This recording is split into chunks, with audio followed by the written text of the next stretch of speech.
एक सप्ताह अगर हम बैठ गए शुभम भाई, मुझे लगता है हम वो काम कर देंगे जो शायद 70 साल में नहीं हुआ। मौका भी है, सरकार भी अच्छी है, और अगर इस सरकार में घुसपैठ नियंत्रण कानून नहीं बना, मोदी जी ने अगर घुसपैठ नियंत्रण कानून नहीं बनाया, जनसंख्या नियंत्रण कानून नहीं बनाया, धर्मांतरण नियंत्रण कानून नहीं बनाया, भ्रष्टाचार खिलाफ कठोर कानून बनाया, बनाएगा कौन? कांग्रेस बनाएगी क्या? और 10 साल 5 साल के बाद हम इस स्थिति में नहीं होंगे। 8% आबादी 18% हो गई है। 18% होने में तो 70 साल लगा, लेकिन 18% से 36% होने में मात्र 20 साल चाहिए। अगर हम अपने इतिहास से नहीं सीखेंगे, हम पाकिस्तान, अफगानिस्तान, बांग्लादेश से नहीं सीखेंगे, हम ईरान, इराक, पर्सिया से नहीं सीखेंगे, तो यह चीज याद रखिए, हमारे बच्चे हमें माफ नहीं करेंगे।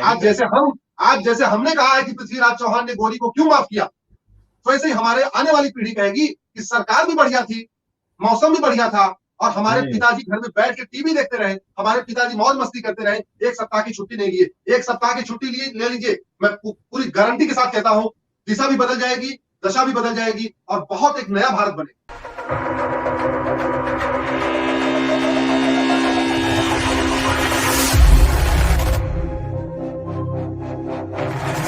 हमने खुद ने हीरागढ़ी में 2000 लोगों को एक बारात घर में बिठा के हालेलुया समझाया जा रहा था, जिसमें एक काला नाइजीरियन आया हुआ था, उसको हम लोगों ने पकड़ लिया, दिल्ली पुलिस को कॉल कर दी। उसके बाद एक कोरिया से भी एक नमूना आने वाला था, उस नमूने के ऊपर हमने बैन लगा दिया और वो 2000 झुग्गी झोपड़ी वाले लोगों को अपने धर्मांतरित होने से बचा दिया।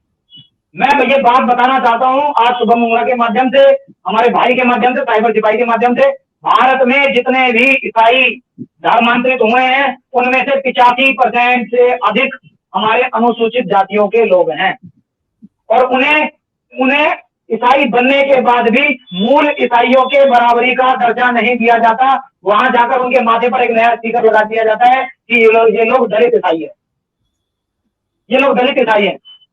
हम धर्मांतरण नियंत्रण कानून के लिए हम इन नेताओं की नेतागिरी चलती रहे, भाजपा वालों के भाजपा का संगठन चलता रहे, इनकी 300 पार, 400 पार, अब की बार, कल की बार, ये सब चलता रहे, आरएसएस का संगठन चलता रहे, धर्मगुरुओं की दुकानदारी चलती रहे। मैं सारे धर्मगुरुओं से निवेदन करता हूँ, शांति कुंज वाले 16 करोड़ हिंदुओं को लेके बैठे हैं, बाबा राम रहीम 6 करोड़ हिंदुओं को लेके बैठे हुए हैं, और ये आपके प्रभु स्वामी रामदेव का मैं बहुत बहुत धन्यवाद जो बोलते हैं ईसाइयों के लिए, ये भी 2-3 करोड़ लोगों को लेके बैठे हुए, निरंकारी 7 करोड़ लोगों को लिए बैठे, हिंदुओं की 60 करोड़ जनताओं को ये कथाकार लेके बैठे हुए हैं, ये धर्मगुरु लेके बैठे हुए हैं। ये सारी दुकानदारी पाकिस्तान में भी चलती थी, ये बांग्लादेश में भी चलती थी, ये और जो आज भारत से टुकड़े कट गए, जितना भारतवर्ष खंड खंड में विभाजित हो गया, ये सब वहां भी चलता था। अपने घरों से बाहर निकलो, अपने फॉलोवर्सों को लेके, जितने भी आपके मानने वाले हैं सबको लेके जंतर मंतर पहुंचो। 8 अगस्त को भाई साहब से ये हमारी सहमति बनी है, भाई साहब का, हमारे योगेश्वर श्री कृष्ण चंद्र का, वर्तमान के श्यामा प्रसाद मुखर्जी का, राजीव दीक्षित जी का, हमें यह आदेश हुआ है कि 8 अगस्त को 1947 से बने हुए सभी कानूनों को हम वहां जलाएंगे, और 8 अगस्त से हम आंदोलन करेंगे। जब तक धर्मांतरण नियंत्रण कानून नहीं बनेगा हम वहां से नहीं हटेंगे। एक अकेला व्यक्ति, मैं किसी से डरता नहीं हूँ, आसाराम बापू, वो व्यक्ति अगर किसी बात की सजा भोग रहा है तो इस बात की सजा भोग रहा है जब तक वो व्यक्ति अपनी पूरी मजबूती से रहा, उसने भारत में धर्मांतरण नहीं होने दिया और धर्मांतरित हुए लोगों की घर वापसी कराई। मैं जितने भी श्रोता सुन रहे हैं उन सभी से ये निवेदन करता हूं, हमें मरने के लिए मत छोड़ो, हम असीमानंद ना बन जाएं, हम उड़ीसा के लक्ष्मणानंद ना बन जाएं, हमारी हालत शंकराचार्य जैसी ना हो जाए, हमें उठाकर जेल में ना डाल दिया जाए। अपने घरों से बाहर निकलो वरना निकाल दिए जाओगे। ये तो लाला जी हैं हमारे, मैं लाला जी से भी निवेदन करता हूँ, 1947 की रात से पहले पेशावर कराची में बैठे, रावलपिंडी में बैठे लाला लोगों को भी नहीं पता था कि जब 1947 की सुबह होगी हमें इस देश से उठाकर भारत भगा दिया जाएगा, हमारी स्त्रियों की इज्जत लूट ली जाएगी, अस्मिता लूट ली जाएगी, हमारा धन लूट लिया जाएगा, हमारा व्यापार लूट लिया जाएगा, और हमें दर दर की ठोकरें खाने के लिए छोड़ दिया जाएगा। बढ़ चढ़कर भाग लो, आपके ऊपर लक्ष्मी मेहरबान है, आप इस आंदोलन में सहयोग करो, तन से भी करो, मन से भी करो, धन से भी करो, और जितने भी राष्ट्रवादी और हिंदू राष्ट्र की मांग करने वाले और तरह तरह के संगठन भारत में है, हमारा अपना कोई झंडा नहीं है, हमारी एक ही आवाज है, भारत बचाओ आंदोलन। और जो एक ही व्यक्ति के मार्गदर्शन में चल रहा है, शनि उपाध्याय, मेरी जिम्मेदारी लगाई है कि श्री कृष्ण भगवान ने 5 गाँव मांगे थे, हम 5 कानून मांग रहे हैं। मैं उन 5 गाँव में 7 दिन में मैं पैदल जाऊंगा और ऐसे हाथ जोड़ के निवेदन करूंगा ऐसे हाथ जोड़कर निवेदन करूंगा कि ये 5 गांव छोड़कर जाना ना पड़े। और जाओगे भी कहां पर? देखो हाथी पे बैठ कर औरंगजेब आएगा कि भाई शाम को इस्लाम कबूल कर लियो, सोने की गिन्नी बना देगा, और मैंने बताया कितने कितने कितने कत्ल किए। वो एक एक बात हवा हवाई नहीं है, सारे बात इतिहासकार कह रहे हैं, ऑन रिकॉर्ड है। और ये काम दोबारा होगा। जो व्यक्ति अपने इतिहास से नहीं सीखता उसके साथ वो इतिहास दोबारा दोहराया जाता है, वो अतीत आकर सामने खड़ा हो जाता है। मैं फिर एक निवेदन करता हूँ, धर्मांतरण नियंत्रण कानून बनवाने के लिए प्रातःकाल 11 बजे जंतर मंतर अगर कोविड की गाइडलाइंस रहेंगी तो 2 गज की दूरी। अश्विनी उपाध्याय जी ने एक बात कही थी, पढ़ो इनके ट्विटर पे जाके, इनके फेसबुक पे जाकर फॉलो करो, इनकी कू ऐप पे जाकर फॉलो करो, वहां जाकर पढ़ो। जितना जरूरी 2 गज की दूरी है, जितना जरूरी सैनिटाइजर है, जितना जरूरी मास्क है, उतना ही जरूरी धर्मांतरण नियंत्रण कानून है। जितना जरूरी वैक्सीन है, उतना ही जरूरी धर्मांतरण नियंत्रण कानून है। जितना जरूरी वैक्सीन है, उतना ही जरूरी भ्रष्टाचार विरोधी कानून है।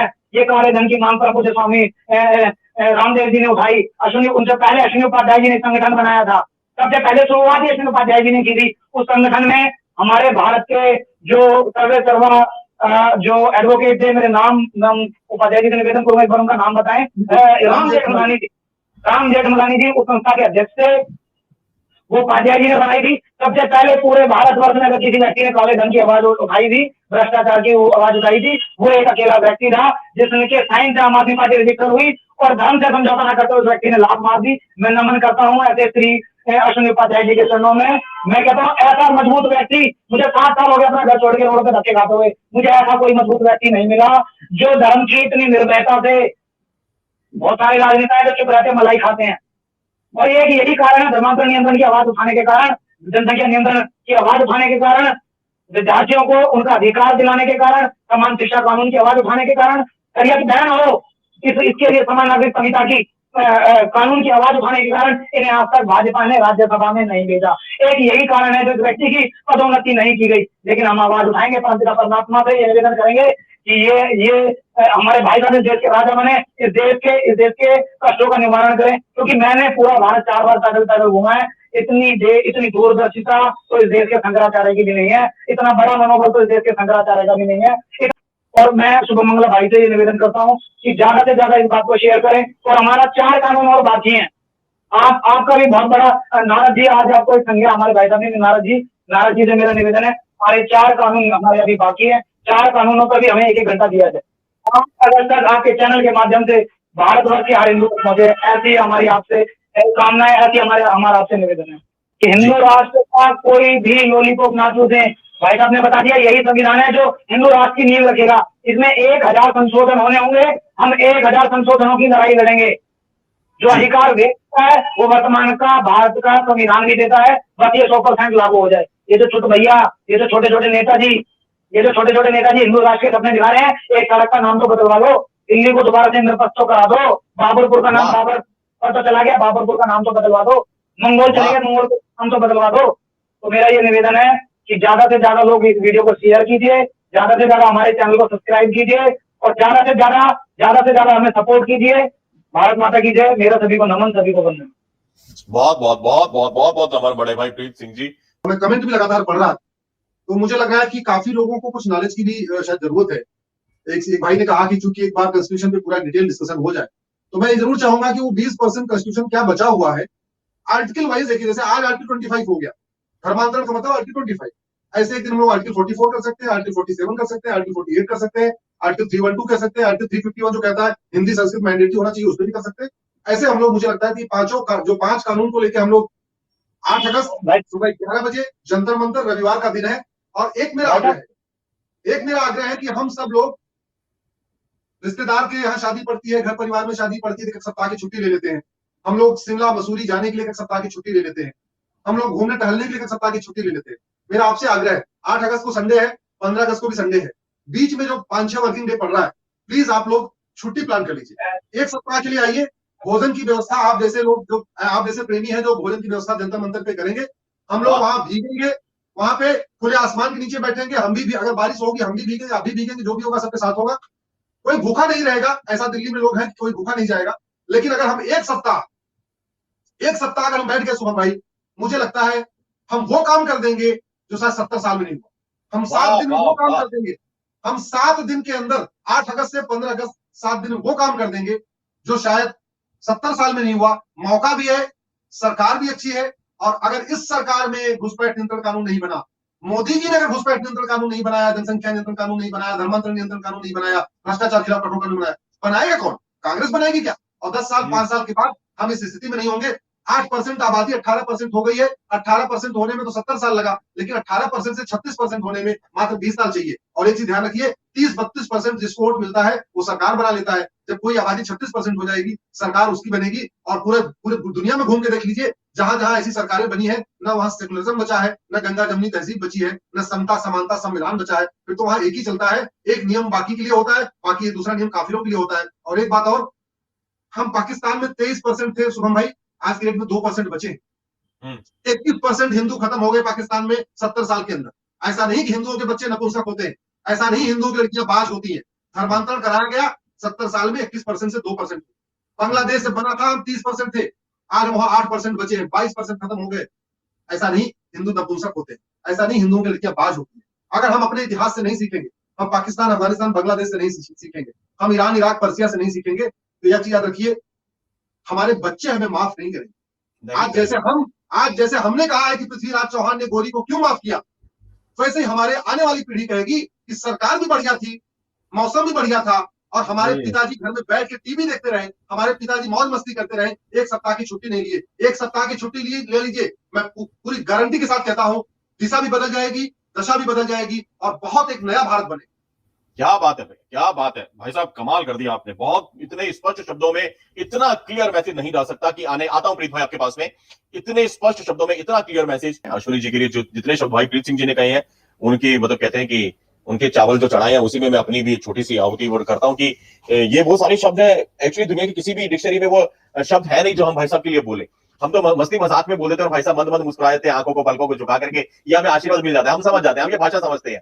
भाई साहब जब चश्मे के पीछे से हल्की पलके बंद करके मुस्कुराते हैं कि बेटा खुश रहो, मत बोलो, लेकिन हम नहीं रोक पाते बोलने से अपने आप को। राजनीति में रहते हुए, सत्ताधारी पार्टी में रहते हुए, जो कुछ आपने बोला है भाई साहब, वो सब कुछ बोलना सरल नहीं है, वो सब कुछ कहना सरल नहीं है। हम ईश्वर से यही कामना करते हैं, माँ और महादेव आपकी जो तासीर है, आपका जो स्ट्रक्चर है, जो फर्मा भगवान ने बना के तोड़ दिया, ऐसे लोग शायद और बनने अभी उस पर रोक लगी हुई है, कम से कम आपको भगवान हमेशा ऐसा बना के रखे। आपसे लोगों की अपेक्षाएं हैं और आप उन लोगों की अपेक्षाओं पे हमेशा खरे उतरेंगे, हमें इसका पूर्ण विश्वास है। मैं सभी साथियों से निवेदन करूंगा, 8 अगस्त 2021 की तारीख अपने जहन में, अपने हृदय में बसा लीजिए। सुबह 11 बजे जंतर मंतर पे हम लोग वहीं पे मिलेंगे। अजेंद्र चौरसिया जी का कमेंट भाई प्रीत सिंह जी के लिए और बड़े भाई अश्विनी उपाध्याय जी के लिए, ये लिखते हैं, मैंने चलते लाइव में ही 5 दिन की छुट्टी ले ली है। मैं बेंगलोर से दिल्ली आऊंगा जंतर मंतर 8 अगस्त को, बस हुंकार भयानक होनी चाहिए। अजेंद्र भाई बहुत बहुत साधुवाद आपको, बहुत बहुत धन्यवाद। बस आपका ये प्यार, ये भाव ही हमें लड़ने की शक्ति देता है। और भाई प्रीत सिंह जी का, भाई अश्विनी उपाध्याय जी का आना यहाँ पे सफल हुआ आपके इस कमेंट के कारण। बहुत बहुत धन्यवाद अश्विनी जी, बहुत बहुत धन्यवाद। Thank you so much. नमस्ते, नमस्ते।